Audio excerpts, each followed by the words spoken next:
Hey y'all, Arthur Fantastic here, aka the Hot Shot, aka your sleeveless karate senpai, and today we're talking about the recent season of Karate Combat Up Gaming or Up Only Gaming.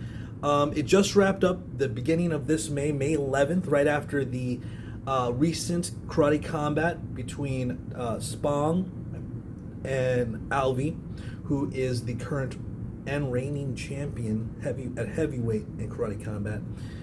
We are going to talk about Karate Combat in general. So if you're new to the channel, I haven't made a Karate Combat video in a while. We're going to do a quick breakdown of what we've missed over here in the Arthur Fantastic realm.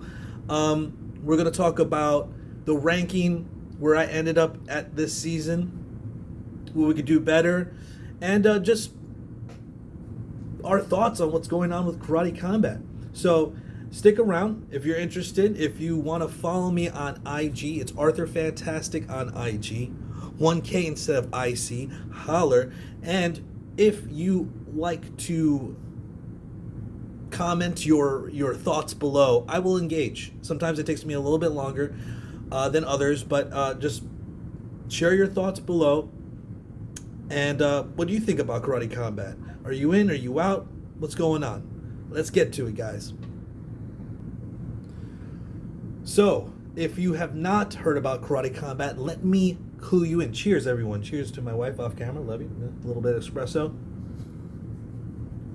Help me go turbo over here. Put this information in the place that's really going to... No, I'm just joking. The first thing that we got to talk about is Karate Combat. If you don't know what Karate Combat, what the fuck are you doing? It is a free hybrid karate MMA promotion. Now, on this channel, we've had several series, in fact, trying to pin down what is karate, where it comes from.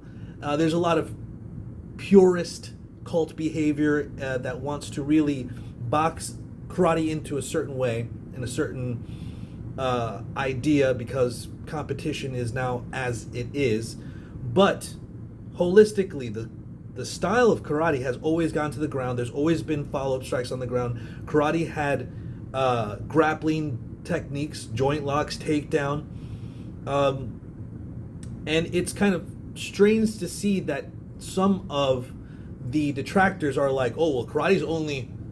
Yeah! Where's the judges? Because it's not that, which is, all right. I will watch point sparring sometimes in competition. There are things to learn there from the bladed stance, even the very bouncy bladed stance that they play at distance. But when you take a even pro karateka who has been competing at Olympic world levels, when they enter the pit, and this is in the data if you just watch, which I would definitely recommend to people who don't know what I'm talking about, they don't do well. There is a level of intensity and not like short bursts. It's a full fight. We're going to keep going and keep fighting.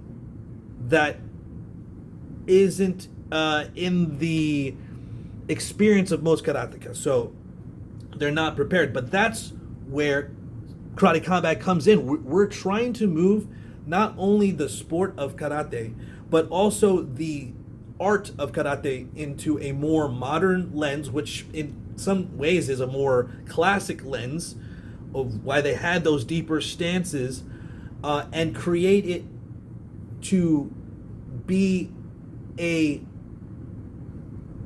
significant force in martial arts. It's in mixed martial arts, for instance, and most gyms, it's Muay Thai, wrestling, BJJ, maybe judo. That's it. And karate has kind of fallen out of vogue, if you will, in these last couple decades since its peak in the 80s. But there are still great practitioners like Stephen Thompson, Lyoto Machida, and people who have converted their style to be like it. Conor McGregor, triple champ Henry Cejudo. There are a number of people that are even trying to emulate that style that are not karateka, and there is a space for it. And no one from like the karate culture, not a lot of them are trying to make that transition, trying to create a more full style. They want to only be good at this point sparring, and they want to be very one-dimensional because of what they believe and, you know, conceptualize in their brain what, or rather mind, what they think, oh, karate is this. Yeah.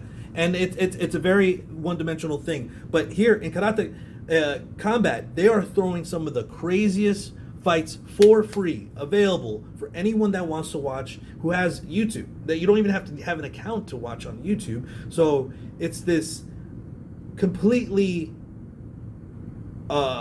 new person friendly, like to be introduced into it, to enter the whole culture of karate combat, because there is no barrier like, oh, you have to pay this much for the pay-per-view. In addition, which we will be going in more depth in this video, discussing the last season, the season is referring to the up-only gaming, which is a win-only version of placing wagers. There's a crypto, which is money sign karate, so karate coin, and players and viewers alike can buy karate coin and make wagers with that, while also that money that they're using in the wagers or their choices, the voting, is going to not only the fighters but supporting karate combat as a whole. So if it's something that you like, if you like that whole like voting, placing your hat in the ring to say to support one of these fighters and be more emotionally connected to the fights, the up only gaming gives you also another reason to watch, because you can, when you sign up, guys, I don't get any money from these guys. I just love Karate Combat. When you sign up at the Karate Combat app, you get like 88 free coins or something like that. And those free coins, you can build them up. There was this guy that started with the free coins and ended up being like the winner of the season or something like that, the first season. I'm not 100% sure. But needless to say, it's a whole lot of fun.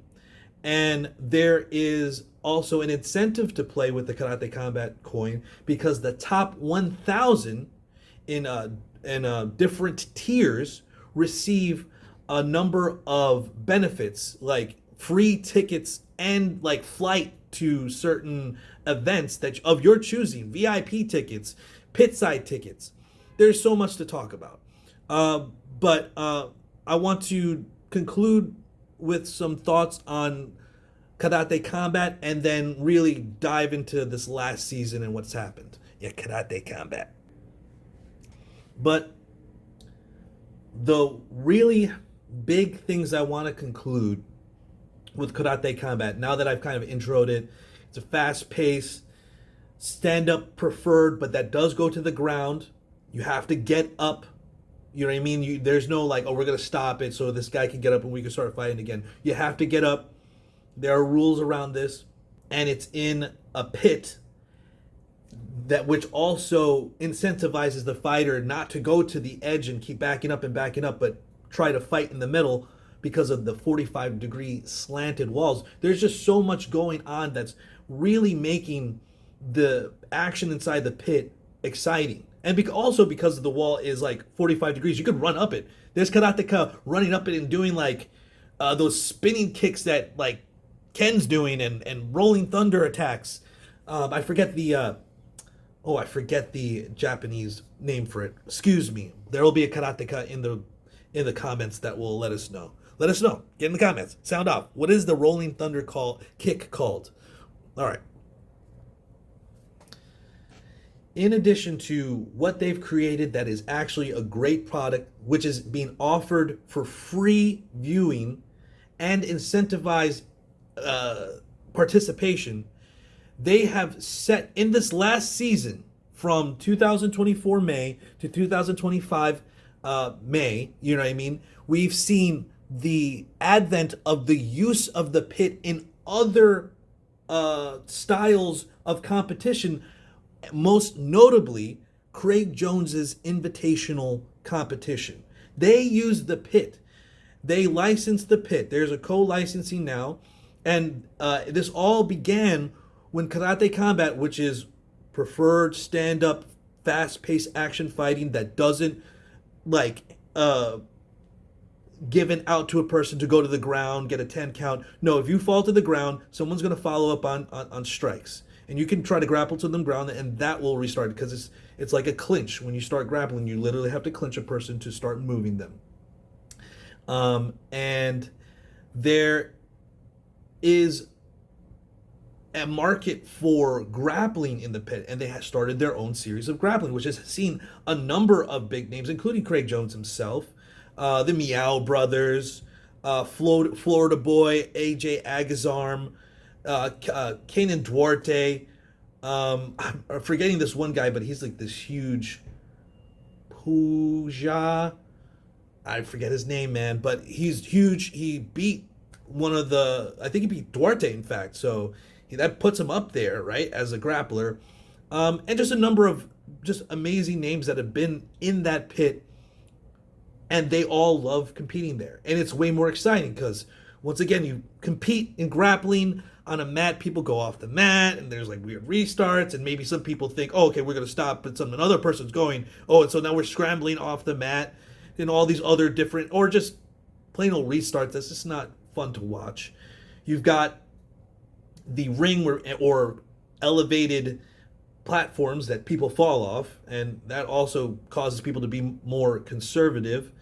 It doesn't cause them to make more action, but rather to play more conservative in the center.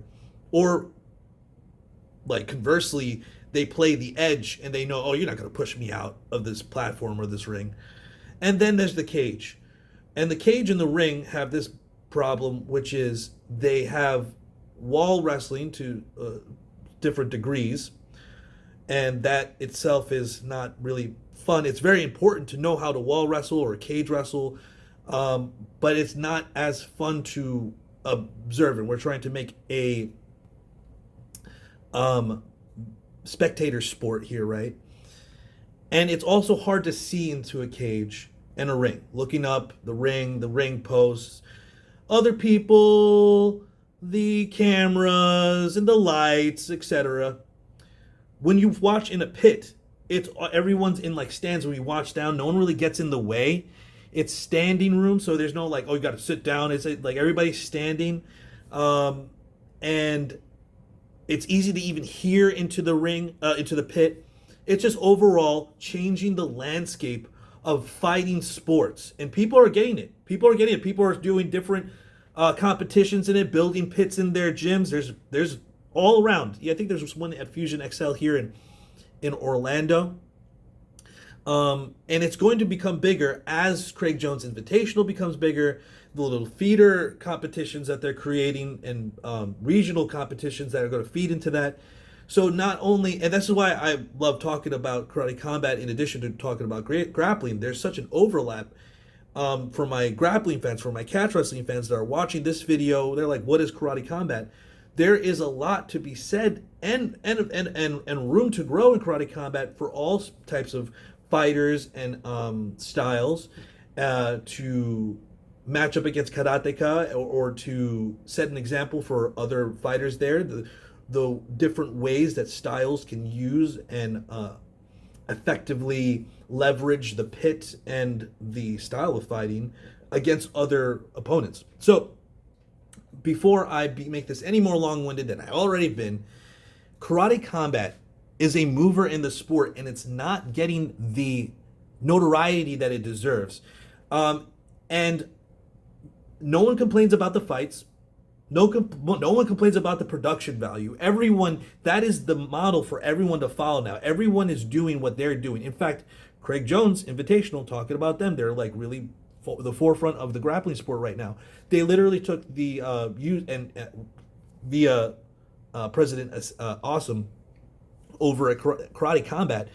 They used the production team, the filming team, the pit, the marketing team. I'm not sure if I said marketing, but I no need to digress further than they are literally behind some of the biggest things that are happening in combat sports today, and it's still growing, still getting tons of followers and viewers on their channel. I recommend you can watch all of their events free on their YouTube page, and you're gonna want to go to the live tab, because that's where sometimes they don't list on the or populate on the videos tab, and check them out. You know, if you just have free time, if you like karate, you can go as far back as you want. There's crazy fights like Shinzo Machida fought, Luke Rockhold fought there. There's tons of crazy fights.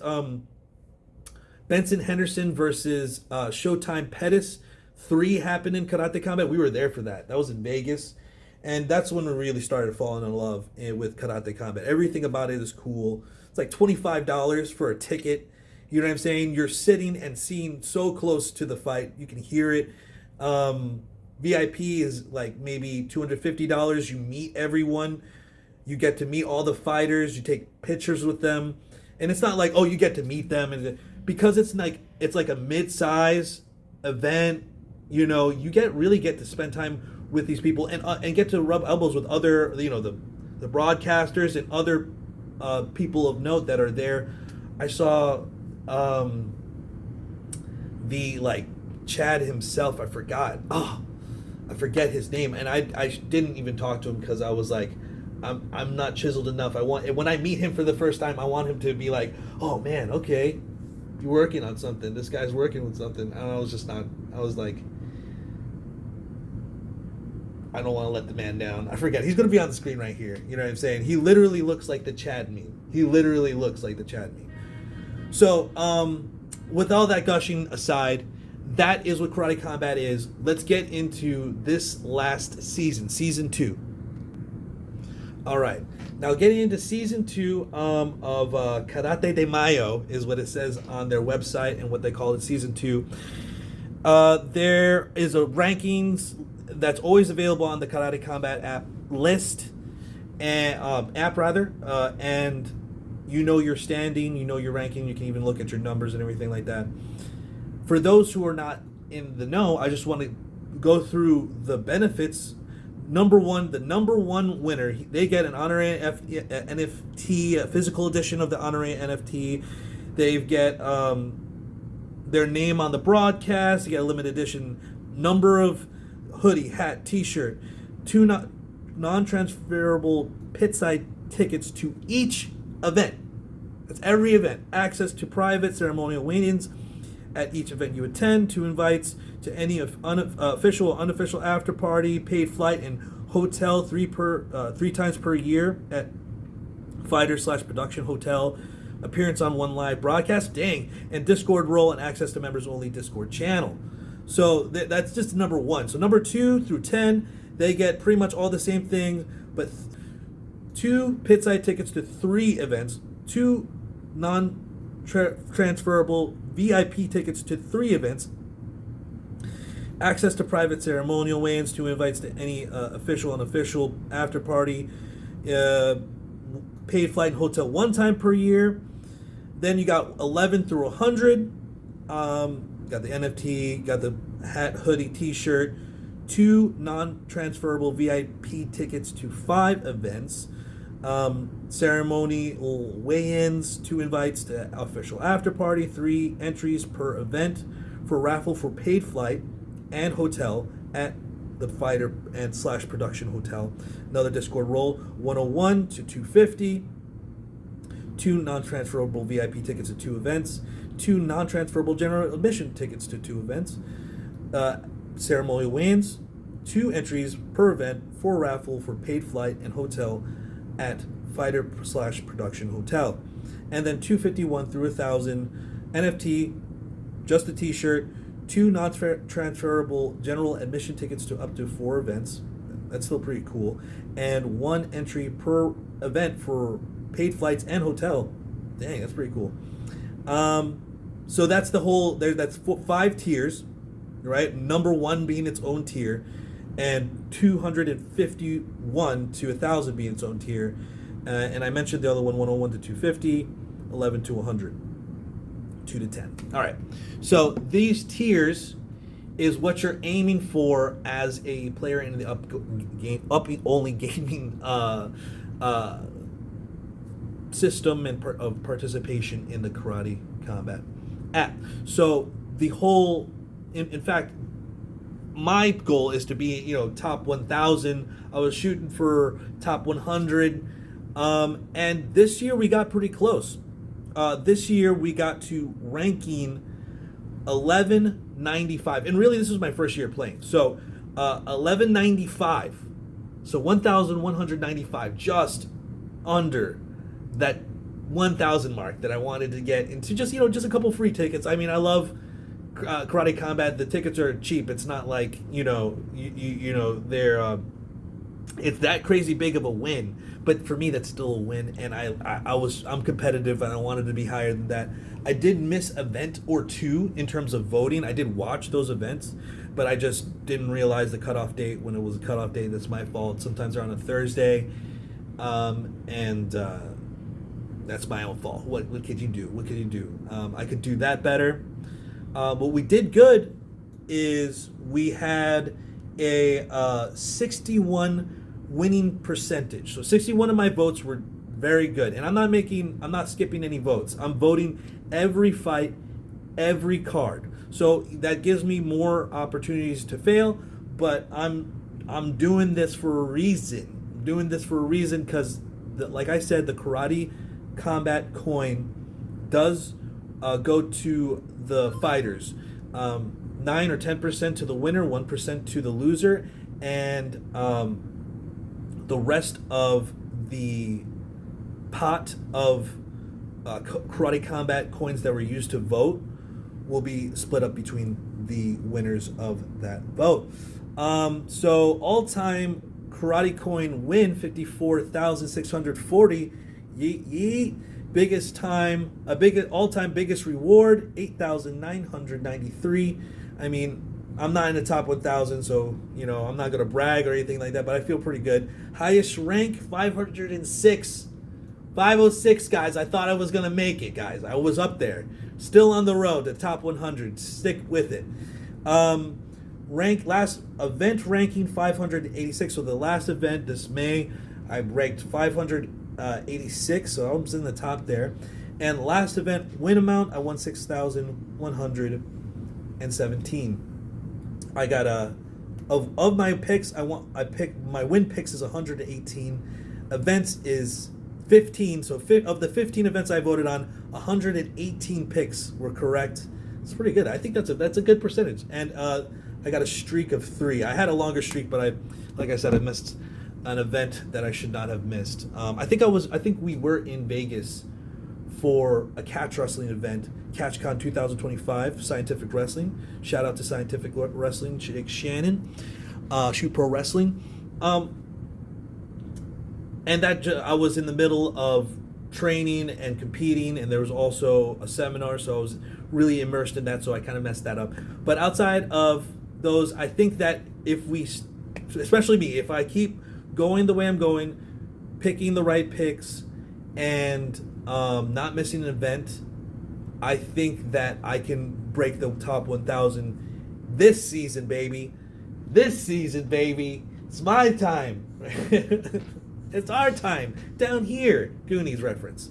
So, so that I think in terms of what's going on with the ranking and the voting, if you like this type of thing, it's like it's low level risk, high, possible high reward, and you can pull out at any time. It's not like they locked up the money. In the karate coin, you can pull them out at any time. So I think it's just a whole lot of fun, worth a try for anybody that likes Karate Combat, and I think it also adds an element of more emotional investment so that you can be more emotionally invested and moved by these fights, even though they already are so good. And even the amateur fights that I think a lot of people make fun of, like the independent fight, what was it? Influencer Fight Club, that's what it is, that are just amateurs.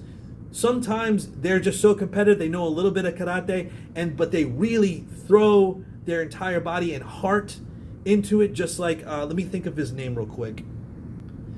Ben Armstrong. And I know he's like a controversial person. I don't even know much about him. In fact, I picked the other guy to win. But in the end, he had won over my heart. Charles Oliveira is like slapping the pit side, wanting for this guy to win. This happens after the main card. So people will leave. But like fighters are there and they're watching this fight and they're rooting for Ben Armstrong, this no-name crypto influencer amateur, and I found myself being like, whoa, yeah, let's go, let's see this fight. I even voted against him, and I think that's where my love of Influencer Fight Club, which is another portion of Karate Combat, came from, and it was that seeing heart. I think that's a key point of not only karate but Muay Thai and wrestling. There's that, that your wrestler has to have heart. A fighter, a Muay Thai fighter, I think it's Jai, needs to have a heart, has to have heart of a warrior, has the Yamato Damashi, the warrior spirit. There is that in all of the fighter arts, and seeing someone like Ben Armstrong and even voting against him and then coming around to his side in the end, fighting at altitude, that's making professionals sick and tired. And Mexico City at Karate Combat 44, go watch it. It's just a powerful experience, and overall the entire thing just becomes it becomes an emotional experience that is lost in a lot of the more mainstream promotions and fight leagues that have become so soulless and commercial. There is soul. It's like a 80s karate martial arts action movie. At every one of these events, they have like green screens and they have all these things. And obviously the people that are upvoting and attending are adding to the production value. And, it's like a symbiotic relationship where we're putting ourselves on the line with the coin, but you don't lose. You only win if you win. If you don't pick the right one, you just get your coins back. You also are holding up the whole like organization by participating in it. And so it's just like, it's the rules are voted on by players, and that's also a part of the season. And before because I'm just gushing again, I'm gonna gather my thoughts, discuss some key moments, just a couple of key moments that happened this last season, and conclude. So some key moments that have happened this past season, as I mentioned, there's Mexico City. Charles Oliveira was in attendance, but the number of UFC fighters that have been in attendance is outrageous. When he was champion, you got Chama, you got Poatan over there, you've got Israel Adesanya, you've got Frank Mir was there in Vegas with Chris Angel, of all people. But I guess Chris Angel likes MMA. We saw the Robert Kennedy Jr. pop up in Nashville, I think it was, when he was still running for president. He is now secretary of such and such. But he was still presidential candidate at the time, and is like once again a cultural icon for some. I think that politics have really come into play in a lot of places where, for instance, like, oh well, Robert Kennedy Jr. RFK Jr. He is with Trump now, but he's been like a Democrat for a long time. But he's doing the same things that he was saying when he was in any other spectrum of the political spectrum, but now he's just doing it under Trump. And now, Karate Combat, they try to pull it down, and people don't like the crypto, and they try to deride Karate Combat for that, despite putting out a free product. Some other high points obviously have been the fights that they've been able to put together. This last season has, with all the rule changes, which are voted on by the up-only gaming coin holders, by the way. So the rules are fan voted for. Has made it way more exciting. There's more scrambles. There's less breaking of the action. If it goes to the ground, it goes to the ground. No submissions, but you can strike on the ground. It used to be 5 seconds only. Now it's like you either get up or you're going to get smashed, or you try to like clinch up or something. They've opened up thigh kicks. They've opened up elbows. They opened up the clinch, and it has only gotten more exciting. And while these restrictive strategies may have been, something that might be perceived as trying to emulate karate competition, we know that karate has elbows and knees and clinch and kicks to the thigh. Like, look at Kyokushin. They literally fight like they're in a phone booth and kick to the thigh. But they were favoring a particular meta. But now it's opened up and it's only gotten more exciting. And I can only gush and encourage you to watch. And so in closing, that is what I am giving you guys. I am giving you the homework of watch one karate combat event. And you can pick whichever one you want. There's a lot of good ones. Anyone from this last season, they were all bangers. All bangers. There's not one that you could go there and be like, oh, these fights were boring. No. All bangers. I 100 stand on that. And give me a call afterward. Comment below if you watched one and you're like, I'm a fan now, or I didn't see anything. Yeah, I'm not impressed. Let me know what you think about the sale for Karate Combat. What are your thoughts on the crypto coin? What are your thoughts on the paradigm shifting, trend setting nature of Karate Combat? Why is it unsung? Why people don't like karate? Is the word karate? What is it? What is it that the people don't like? Is it because people say they don't like crypto coin or whatever? That's an op, by the way. Oh yeah, don't use that currency that I can't tax you on. What an op. Don't get opt, guys. And last but not least, I want to thank you guys for watching this video all the way through. Listen to my rant and me fucking glaze Karate Combat for fucking 32 minutes and 44 seconds. And so, with that, as I always say, stay up, stay vigilant, stay locked and loaded, stay brutal. Always stay brutal. Shalom, shalom. Peace. In.